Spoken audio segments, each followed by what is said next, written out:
A Saúl Méndez del Suntrack. Saúl, buenos días. Bienvenido a Despierta Panamá. En la mañana de hoy iniciamos hablando sobre la minería después de las declaraciones del doctor Ernesto Pérez Valladares. Me gustaría ir con usted para hablar primero de este tema, su posición, punto de vista ante también lo que dijese René Quevedo sobre el futuro del país y que si es necesario abrir la minería. ¿Qué diría usted? Primero, si en este país hubiese ley y orden, una cantidad de delincuentes no estarían hablando en medios de comunicación. Si en este país todo el que ha robado se le metiese preso y se recuperara lo robado, habría moral para hablar en este país. Si en este país la justicia funcionara y los delincuentes de cuello blanco no se pavonearan como grandes hombres y mujeres por los medios de comunicación, diciendo y haciendo, después de haberse desgraciado en la vida de millones de panameños, haberse robado, haber entregado los recursos naturales, las empresas estratégicas, etcétera. Si eso ocurriera en Panamá, personajes de la calaña de la que usted me está citando no estarían en los medios de comunicación. Por un lado. Por otro lado, el caso minero, como ya sabemos, es un caso en el que la vergüenza de la institucionalidad política de Panamá, que vincula a los tres poderes del Estado, aupado por los sectores de la empresa privada, las familias que se beneficiaban del saqueo de los recursos de la mina, se impuso desde el periodo del señor Valladares. Y desde ese mismo periodo se hizo un contrato que 20 años después la Corte falló como inconstitucional. Voy a decirlo de nuevo, 20 años después. Y después que lo falló, no lo cumplieron los gobiernos. Y se conoce todo lo que ya hemos visto después de la imposición de Cortizo y Carrizo con relación a este tema y las consecuencias de un pueblo que habló alto y claro con relación a este tipo de actividad económica. Ahora el chantaje de los sectores de poder es decirle al país que si no se abre la mina no hay empleo. Ahora parece que el país dependió toda su vida de la mina, lo cual es absolutamente falso. Este país sí requiere una transformación radical, completa, en materia de políticas públicas, en materia de desarrollo nacional, en materia de plan de desarrollo que atienda a las necesidades fundamentales de las mayorías y no de las élites económicas. El gran problema es que estamos cosechando la crisis de un modelo político, económico, social, cultural, moral, ético, quebrado. Es el modelo económico neoliberal que enriqueció a unos cuantos aún más y empobreció a la mayoría de la población. Y en ese sentido, ese mismo modelo que siguen tratando de imponer una y otra vez, y es un rotundo fracaso para la mayoría de los panameños, naturalmente, quienes propugnan por ello son los que se han beneficiado, son los que han robado, son los que han acumulado, son los que se han desgraciado en el país y después salen, reitero, diciendo lo que ya usted ha dicho. ¿Por qué no lo quieren someter o por qué no lo sometieron en su momento al concurso popular? Porque ellos sabían que iban a perder. Y como saben que van a perder y no son capaces de ganar un debate, entonces está los órganos del Estado para tratar de imponer. Pero ya, bueno, esto se trató de imponer en el 2023 y ya conocemos todos los resultados con relación a este tema. Un amplio rechazo del pueblo panameño con relación a la actividad minera. En el caso de Costa Rica, como se ha dicho, su política pública está encaminada a ser un país verde. Concretamente. Ahora tratan de utilizar el mal o bien acumulado de Bukele, que dice que está abriendo mina en El Salvador. Bueno, cada país y cada pueblo es dueño de su propio destino. En el caso del pueblo panameño, dijo no. Y dijo no, no solo por los robos que se estaban dando de los recursos del Estado, la entrega a la empresa, el saqueo de la empresa, sino la devastación medioambiental en el pleno corazón de lo que se conoce como el corredor biológico mesoamericano. Entonces, cuando se debate y se debate con fundamento y se tienen los elementos, la irracionalidad de la avaricia de quienes gobiernan junto a las familias que se benefician de esos gobiernos, no les interesa escuchar la posición de la mayoría de la población. Entonces, allí la democracia pierde definitivamente su esencia, que es que la mayoría mandan. Fíjese, este es un fenómeno que hay que poner en el tapete. El 32% vota por Mulino y puede ser presidente perfectamente. Si la mayoría dice no queremos la reforma del Seguro Social y no queremos la mina, entonces eso no sirve. Esa es la falsa democracia a la que nosotros nos referimos. La caricatura de democracia en la que vivimos.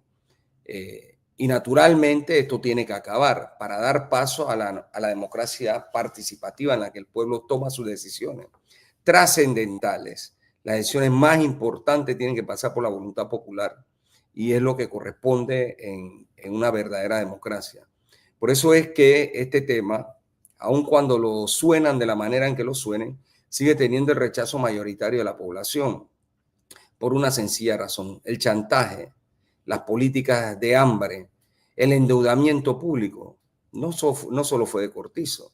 El endeudamiento público que existe en este país, la deuda pública me estoy refiriendo, de más de 50.000 millones de dólares, es el acumulado de todos los gobiernos, si quiere de los últimos 8 gobiernos, aunque ya eso traía un arrastre desde el periodo militar.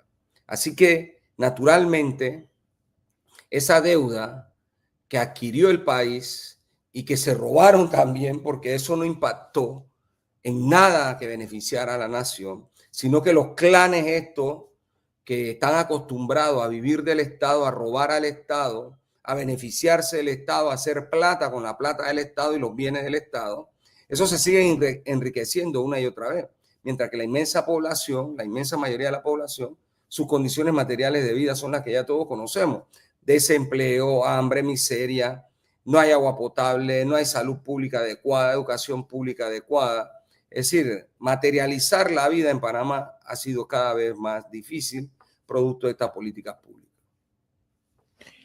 Voy a cambiar drásticamente de tema, Saúl Méndez, para hablar sobre el paro que hubo la semana pasada. Ya sabemos que se levantó la huelga, pero nos gustaría conocer directamente los puntos específicos sobre la construcción de la línea 3 del Metro de Panamá. Decir primero que tengo que explicar el contexto, porque cuando se habla de estos temas se habla en fin de la huelga. La huelga simplemente es un medio. Hubo un proceso de discusión con la empresa de más de un año con relación a una serie de violaciones que se vienen cometiendo. Entre ellos está el tema del pago de las horas extras en Panamá. El Código de Trabajo establece mecanismos, cómo se pagan las horas extras, días diurno, nocturno, mixto, cómo se pagan los días de fiesta, duelo nacional, cómo se paga el día de descanso obligatorio, etcétera. Y resulta ser que la mayoría de los empresarios no cumplen con eso. En el caso de la construcción, el sindicato de los trabajadores de la construcción, indíquese Suntra, ha tenido una política de enfrentar este problema y de llamar a las empresas multinacionales y nacionales a capítulo de distintos proyectos para revisar este tipo de pago.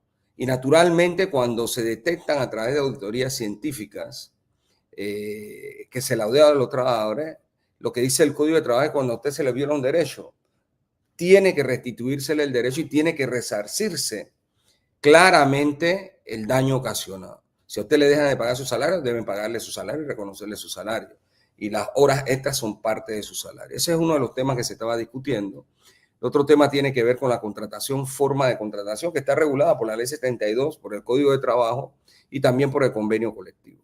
Otros elementos que se estaban viendo son en materia de salud y seguridad en el desarrollo de la obra Línea 3 del metro, que naturalmente siempre hay estos temas que hay que estar analizando, viendo y exigiendo el cumplimiento para proteger la vida, la salud, la integridad física de los trabajadores. Bueno, después de ello, al ver que no había una respuesta, se presentó un pliego de petición el 7 de octubre. Del 7 de octubre al 7 de noviembre se cumplieron 3 meses exactamente, en la que transcurre, según la disposición legal, una serie de términos. Se presenta un pliego de petición al ministerio, el ministerio da traslado a la empresa. Una vez se da traslado a la empresa, ya tiene 5 días para contestar, hábiles. Luego entonces hay 10 días para negociar, hábiles. Se le dio 2 prórrogas de 10 días más, igualmente hábiles. Y después el Código de Trabajo, la ley, abre la facultad para que durante los 20 días hábiles siguientes se declare una huelga. Fue lo que cumplimos. ¿Qué ocurrió? Ocurrió que cuando vamos a ejercitar el legítimo derecho a huelga constitucional, el Ministerio de Trabajo, la ministra de Trabajo, la Dirección Regional de Trabajo de Panamá Oeste, resulta ser que se salen con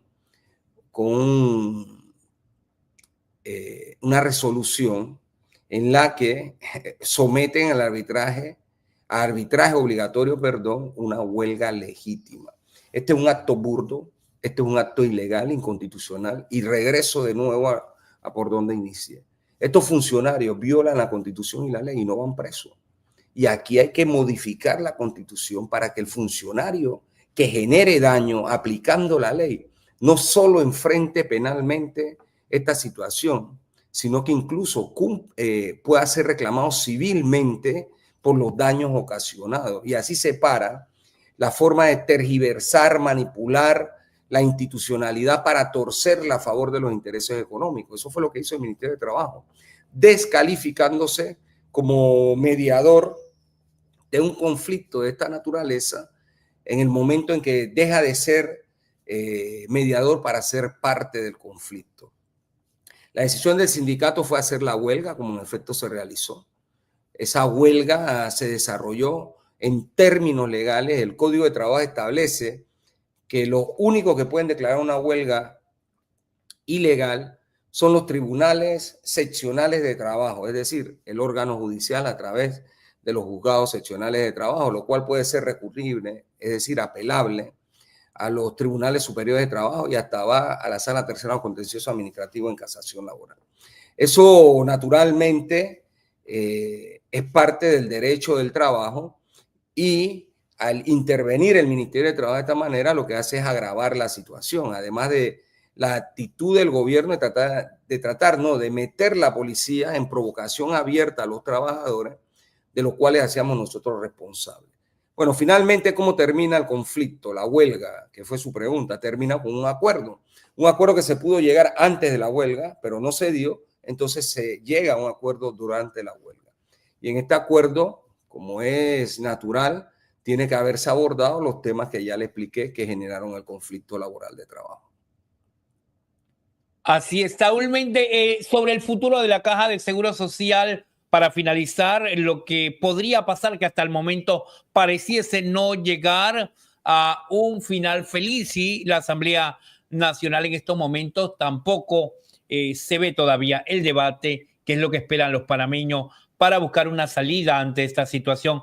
¿Cómo convertirla en ley de la República? Fíjese, aquí no queremos cualquier ley, y esa es una gran virtud de la participación democrática de nuestro pueblo.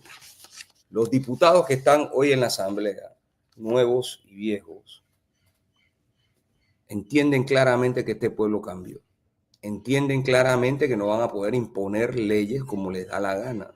Y cuando una ley es lesiva al interés nacional o al interés de las mayorías, entonces tiene que ser rechazada. Ese es el caso de la ley 163. Esa ley es una ley basura, una ley porquería. Eso no va a resolver el problema de las pensiones, ni el problema de las prestaciones médicas, de la falta de medicamentos, etcétera. Eso lo que quiere es, como dijo Mulino, salvar el sistema financiero. ¿Y qué es el sistema financiero?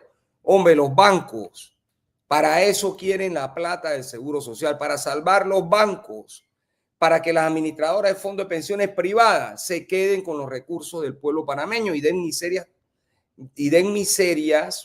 o den pensiones miserables a los dueños de la plata. Eso es lo que ocurre en Chile, eso es lo que ocurrió en 31 países de lo que se aplicó esta medida, y resulta ser que Mulino, Chapman, Boigalindo y Mon lo que pretenden es traernos esa receta para profundizar aún más la desgracia de la población asegurada, porque ni Mulino, ni Mon, ni Chapman, ni Boigalindo van a vivir de pensiones. Ellos no van a vivir de eso. Entonces, naturalmente, hay una férrea oposición de los movimientos organizados que trabajan del sector público y privado. Hay una posición de la opinión pública en torno a esta maleantería de querer robarse los recursos y dárselo a los bancos y no mejorar la situación de la población. ¿Qué creemos nosotros y qué hemos propuesto? Hemos propuesto primero cambiar toda esta situación. Me refiero a la Caja del Seguro Social. Para ello, lo primero que debe ocurrir es rechazarse la ley 163, abrirse los cauces de un debate real, sustentado técnicamente, como en efecto lo hemos realizado el movimiento popular, y buscar salidas que sean salidas que beneficien a la mayoría, no a los bancos, no a la administradora de fondos de pensiones, que es lo que quiere Mulino, Chapman, Mon y Boy Galindo. No, que beneficien a los asegurados, que beneficie a la gente que va en busca de atención médica, no la encuentra de la forma en que la requiere, que va en busca de exámenes de cualquier naturaleza, no hay tampoco, que va en busca de medicamentos, que si cuando está por una enfermedad profesional o un riesgo profesional, un accidente de trabajo, o por la verdadera autonomía de la Caja de Seguro Social. Entonces, ahí es donde está el debate. Esto no es aprobar por aprobar, es aprobar algo que en efecto beneficie a la mayoría de la población y no siga beneficiando a los clanes mafiosos, a los que nos roban, a eso que dicen algunos por ahí, no, que se roban la plata del canal. Bueno, se roban la plata del canal, se roban la plata del seguro, se roban la mina, se roban los recursos naturales, se roban las empresas estatales estratégicas. Esos delincuentes de cuello blanco deben ir presos, debemos acabar de una vez y por todas con esta situación. Y fundamentalmente no votar por esos corruptos, porque parte del problema que tenemos y que cosechamos, aun cuando nos quejamos, es que elegimos la misma gente siempre. Tenemos 8 periodos después de la invasión, 36 años después de la invasión, en el que venimos eligiendo la misma cosa.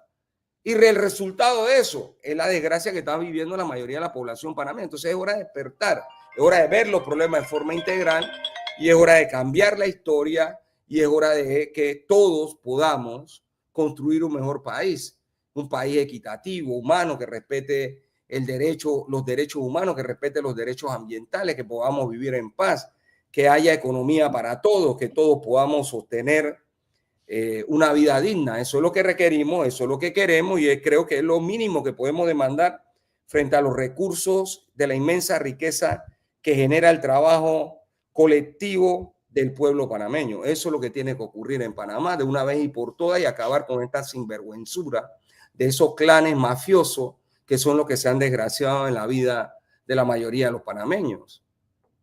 Así es, mil gracias a Saúl Méndez por habernos acompañado en la mañana.